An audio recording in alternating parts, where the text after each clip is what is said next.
बिस्मिल्लाहिर्रहमानिर्रहीम। अस्सलाम वालेकुम नाज़रीन, आप यूट्यूब चैनल देख रहे हैं। मैं इमरान खान हूं। एक तो इमरान खान साहब की बहनों ने कहा कि अदालत पे दबाव डालें आप लोग सब, पाकिस्तान तरीके इंसाफ को, उनकी लीडरशिप को, उनके एमपीएस एमएनए को, सबको निकल कर आना चाहिए और अदालत के ऊपर दबाव डालना चाहिए, रोला शोला डालना चाहिए कि भाई इमरान खान का केस सुने। आप क्यों नहीं सुनते? लगाएं केस। आप इतने केसेस सुनते हैं, बहुत गैर जरूरी केसेस भी सुनते हैं, तो पाकिस्तान का सबसे बड़ा लीडर है, सारी कौम उसकी तरफ देख रही है, आप उसका केस ही नहीं लगा रहे। आप केस लगाएं, उसका केस सुने।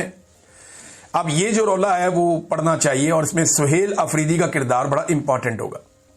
वो इमरान खान से मिलना चाहते हैं, इसके लिए खैबर पख्तूनख्वा असेंबली के अंदर करारदाद भी पास हो गई। वो इमरान खान साहब से मिलना चाहते हैं, इसके लिए उन्होंने जस्टिस याह्या अफरीदी से भी राब्ता कर लिया। वो इमरान खान साहब से मिलना चाहते हैं, इसके लिए उन्होंने इस्लामाबाद हाई कोर्ट में दरखास्त भी दायर कर दी। उस पर एतराजात लगे, वो एतराजात भी दूर हो गए। लेकिन सुहेल अफरीदी की अभी तक इमरान खान साहब से मुलाकात नहीं हो पाई और ना ही वो मुलाकात तय हो पाई है। वजीर आजम को भी उन्होंने कहा जी मेरी मुलाकात करवाएं, तो वजीर आजम ने बेबसी का इजहार करते हुए कहा जी मैं पूछ कर बताता हूं, और तब से लेकर अब तक वजीर आजम ने पूछकर कुछ भी नहीं बताया।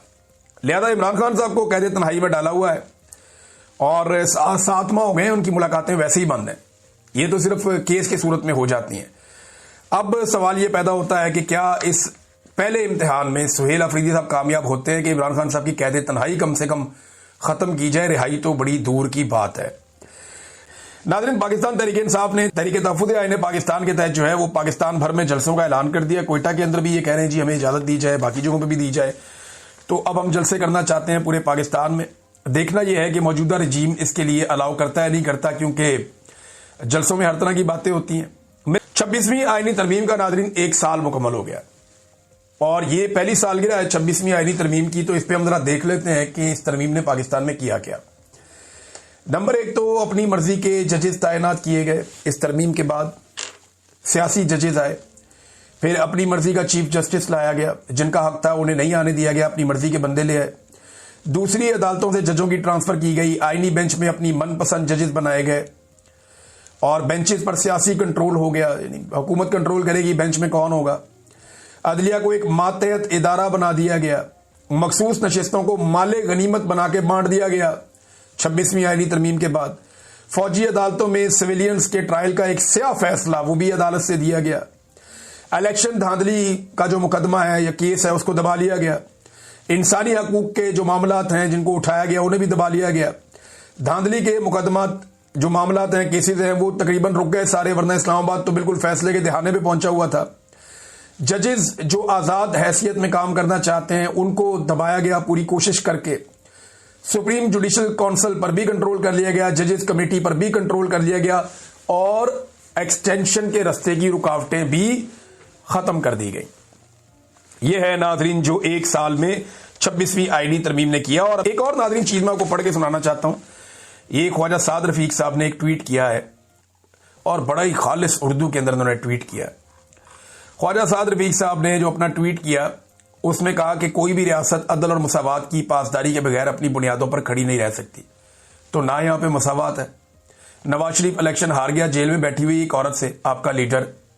अगर मसावात होती तो दोनों को एक जैसा मौका मिलता। जीती हुई खातून को जेल के अंदर बंद कर दिया, ये कौन सी मसावात है ख्वाजा साद रफीक साहब?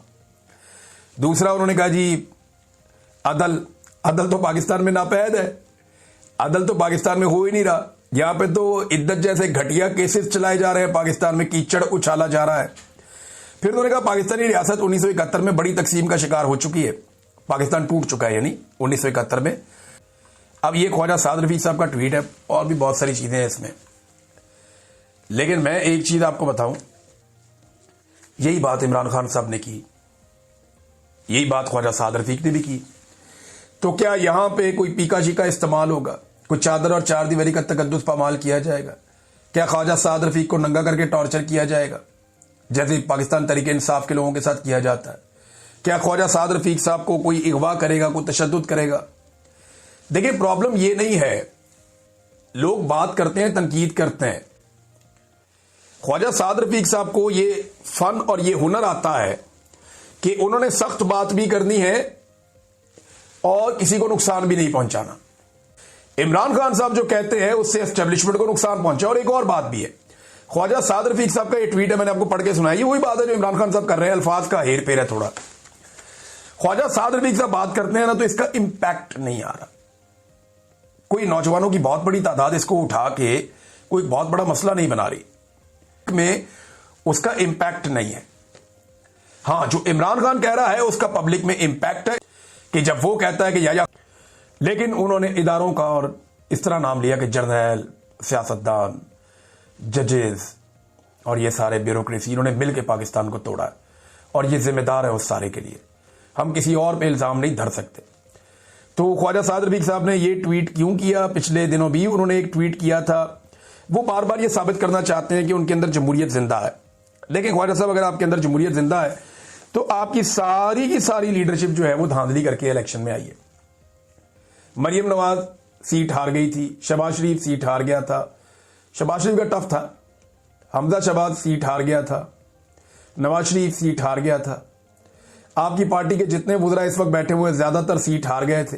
हनीफ अब्बासी को वजीर बनाया हुआ आप वाली वजारत में, वो भी सीट हार गया था। ख्वाजा आसिफ वजीर दिफा सीट हार गया था। और जो बाकी आपके वुज़रा हैं ये सारे सीटें हारे हुए, इनमें कोई भी नहीं जीता हुआ और बुरी तरह हारे हुए हैं। ये जो बाद में सेनेटर्स बनाए गए ये सारे उन्हीं के ऊपर बनाए गए हैं ना, जेलों में बंद करके मुखालिफिन को। तो साद रफीक साहब, ये नहीं हो सकता कि आप दोनों तरफ हुसैन और यजीद दोनों के साथ एक साथ आप खड़े हो जाएं। तो साद रफीक साहब, अधूरा सच जो है ना वो भी सच नहीं होता, बल्कि वो गुमराह करता है। तो समझते ही कुछ नहीं है। यानी हाई ऑक्टेन जो है वो अमीर आदमी का फ्यूल है, उसके ऊपर लेवी पता कितनी कम की है? 214 रुपए उसके ऊपर लेवी कम कर दी है। यानी उसको कितना बड़ा रिलीफ दिया इन्होंने कि जनाब लेवी 214 रुपए कम कर दी हाई ऑक्टेन के ऊपर। जहाज का जो पेट्रोल है वो सस्ता किया, आम आदमी का पेट्रोल महंगा किया। ये पाकिस्तान के अंदर स्टेट ऑफ अफेयर्स है। गवर्नमेंट इस तरीके से चल रही है और ये टाउट हमें समझाते कि हैं और बयानिया किस तरह बनाते हैं कि जनाब देखें ना, पाकिस्तान के अंदर पेट्रोल अब भी अमेरिका से, बर्तानिया से, पता नहीं कौन कौन से मुल्कों से सस्ता है, वहां पे पेट्रोल ज्यादा महंगा बिकता है। और भाई वहां पे आपने अफोर्डेबिलिटी भी देखनी होती है। एक तो आपने ये देखना होता है वो कितनी दूर से खरीद कर ले जा रहे हैं, फिर आपने ये देखना होता है कि उनके लोगों की फीकस आमदन कितनी है। जितना पैसा एक पाकिस्तानी पूरे महीने में नहीं बना सकता, उतना पैसा यहां पे बर्तानिया में एक आम आदमी, एक मजदूर जो है वो 4 या 6 घंटे काम करके बना लेता है। अगर बर्तानिया में 500 रुपए लीटर या इसके आसपास कहीं पे पेट्रोल की कीमत है या डीजल की कीमत है तो पाकिस्तान से तो ज्यादा ही है। लेकिन सेम टाइम में आपको देखना पड़ेगा कि एक बर्तानिया के अंदर रहने वाला शख्स 5 से 6 हजार रुपए पाकिस्तानी एक घंटे में कमा लेता है पाकिस्तान में किसी की इतनी कमाई?